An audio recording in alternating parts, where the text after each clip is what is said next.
I'm Frank Vaughn. It's September 20th, 2024, and I want to talk about immigration and housing and healthcare and education and all these things that are inextricably linked and married together.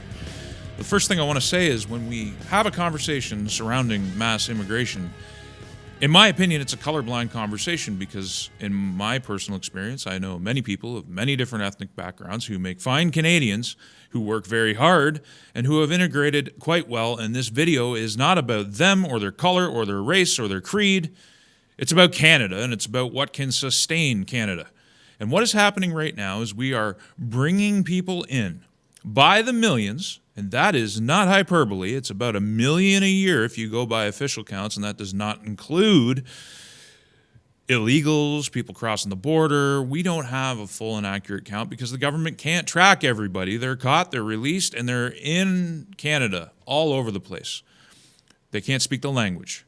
They don't know our cultural norms, and they put an incredible burden, not just on our housing supply, but on our public services. So whenever a politician talks about fixing healthcare in Canada, talks about fixing education in Canada, talks about fixing anything in Canada, including housing, and this is not a criticism of just Liberals and NDPers because the CPC talks about building the homes. It's one of their slogans, and it's an incomplete slogan.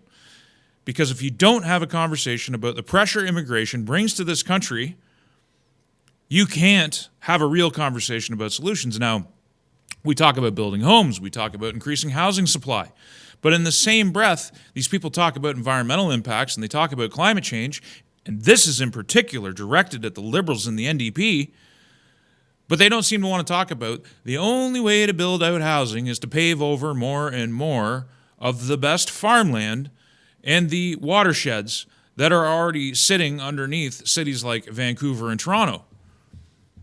We don't need to have a growing population in perpetuity.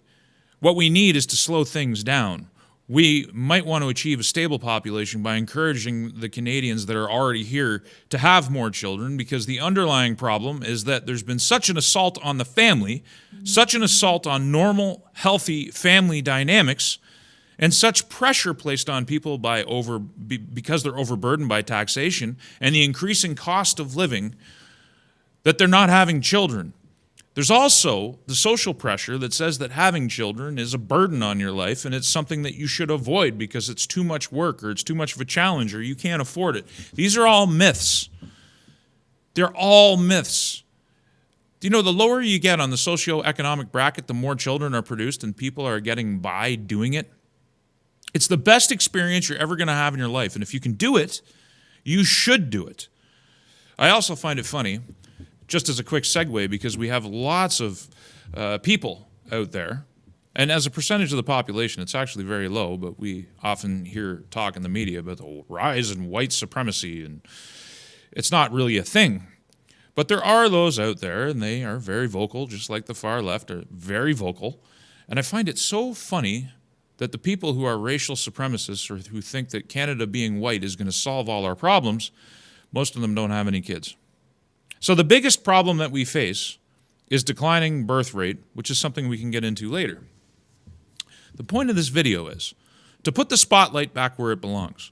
You cannot pretend to be for climate change. You cannot pretend to be for fixing housing. You cannot pretend to be for fixing healthcare when you're importing people who present the exact thing that is overburdening those systems.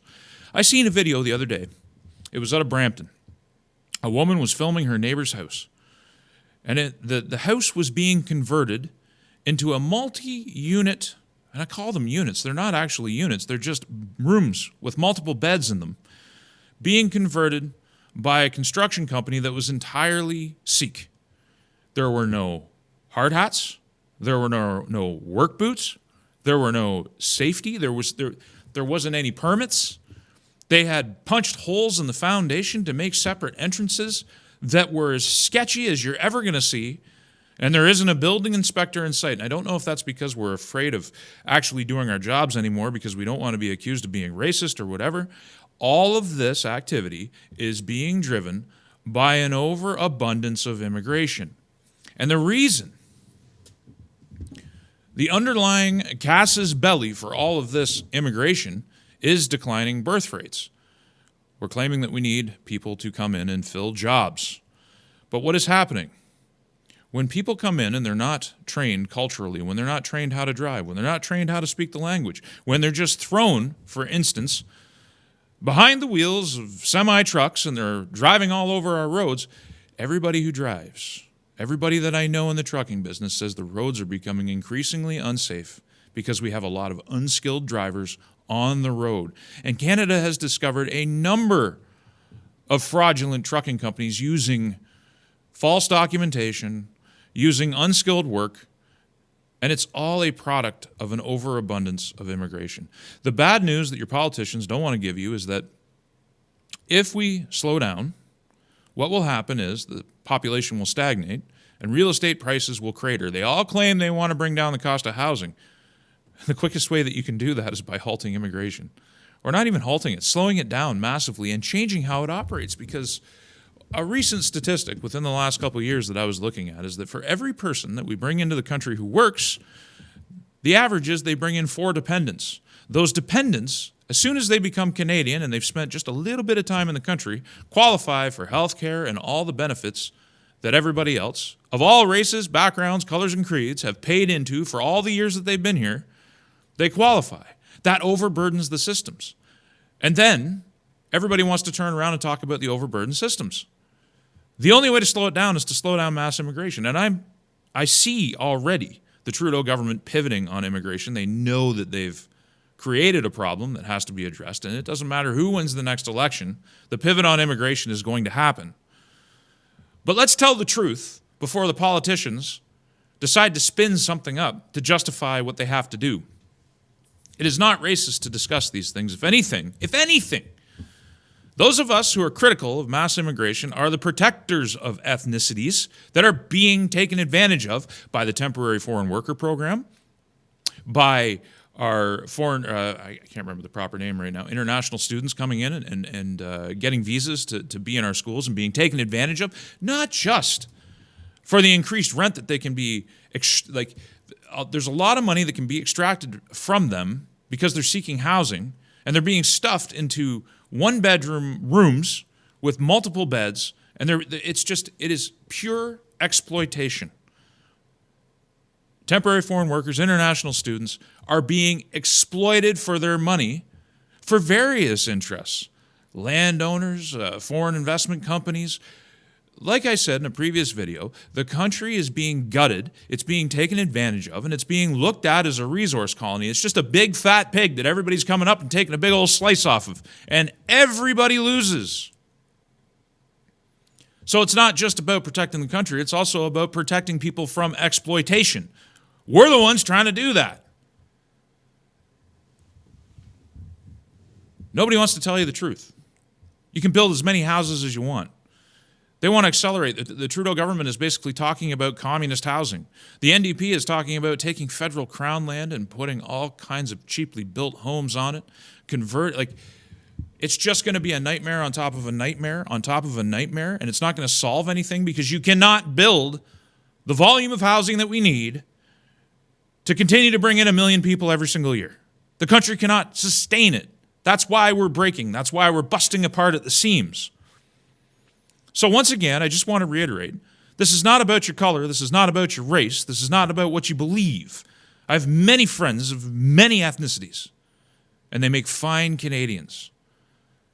But there's a lot of people, as well, who come here, they don't integrate, they bring their national problems with them.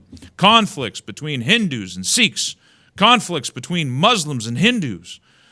We don't see, because the media doesn't cover it, near riots, seemingly on a weekly or monthly basis in our cities between these competing national forces that have nothing to do with Canada whatsoever.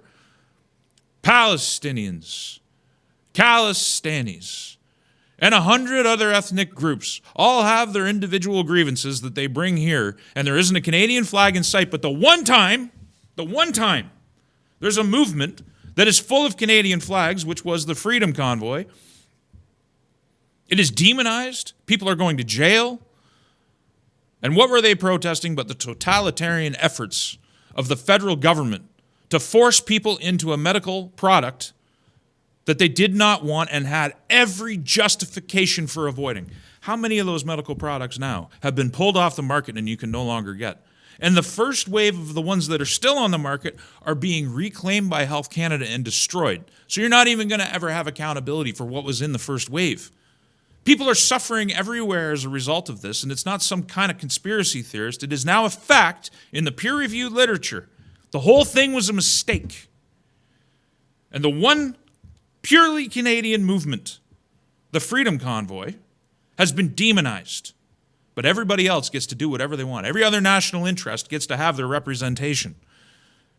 Now it's enough. Canadians need to find their backbone. They need to speak about these things. And the country itself will not survive if we don't seriously reduce immigration, and not just for a year or two, but for the next 5 or 10 years. And the bad news to you, the Canadians, needs to be broken, that if you don't start having children, you're going to face a period of declining value in your assets, declining residency in your cities, and a period of pain for long-term gain. So we have to deal with the demographic problem. We have to deal with the lack of production of babies. And it is not wise and it is not sound to think that you can import 4 dependents for every 1 worker and somehow that's going to unburden your already overburdened systems. So I just wanted to clear that up. This is a colorblind thing, and it actually protects people of every ethnicity from exploitation, and it protects you and your future from the ongoing decline in everything that you see around you. And just, I should do this in a separate video, but I want to talk about inflation and inflationary pressures. The kind of pressure that mass immigration brings to inflation. It's so funny seeing Justin Trudeau try to celebrate a 2% inflation rate and this argument that they're having back and forth in Parliament about inflation being reined in. The price increases that you've seen through the period of inflation are baked in. They're still there. So a 2% inflation rate means prices have risen 2% above how far they've already risen. How is that some kind of victory? It's just... Anyway, I just wanted to put that out there quickly. I'll see you in the next one.